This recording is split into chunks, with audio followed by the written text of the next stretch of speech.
बिस्मिल्लाहिर्रहमानिर्रहीम। अस्सलाम वालेकुम viewers, welcome to Fatima health and beauty tips channel. उम्मीद करती हूँ कि आप सब लोग खैरियत से हो। तो फ्रेंड्स, आज मैं आप लोगों के साथ जो रेमेडी शेयर करने वाली हूँ ये 100% नेचुरल रेमेडी है। आपकी स्किन पर जो pigmentation, dark spots, uneven skin tone plus आपके माउथ के अराउंड जो ब्लैकनेस हो जाती है, इसे हटाने के लिए और जो आपकी स्किन पर पिंपल्स होते हैं और डार्क स्पॉट्स छोड़ जाते हैं, इनको हटाने के लिए ये रेमेडी एक ही है, लेकिन आपकी स्किन की सारी प्रॉब्लम से आपको छुटकारा देगी। आपकी स्किन क्लियर हो जाएगी, आपकी स्किन ग्लोइंग और फेयर भी हो जाएगी।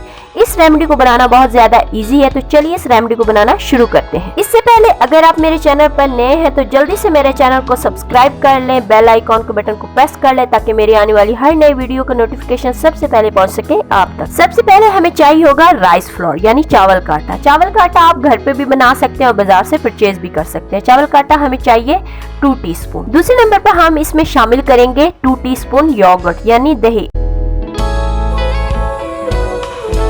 और टमाटर का जूस हम थोड़ा सा शामिल कर लेंगे।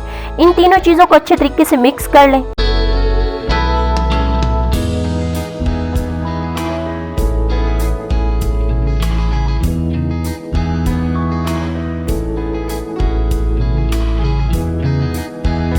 अब मैं आपको बताती हूँ इसे अप्लाई कैसे करना है। सबसे पहले अपने फेस पर अच्छी तरीके से लगा लें और 2 से 3 मिनट तक अपने फेस पर हल्के हाथ से स्क्रबिंग कर लें।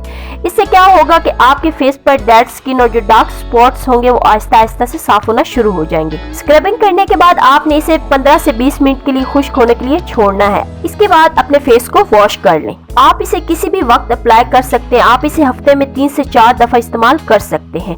इसकी कोई साइड इफेक्ट नहीं, ये 100% नेचुरल रेमेडी है और इसके रिजल्ट भी बहुत अमेजिंग है। उम्मीद करती हूँ कि आज की वीडियो आप लोगों को बहुत ज्यादा पसंद आई होगी। अगर वीडियो पसंद आई हो तो इसे लाइक और शेयर जरूर कर दें। तो मिलते हैं नेक्स्ट वीडियो के साथ। अल्लाह हाफिज।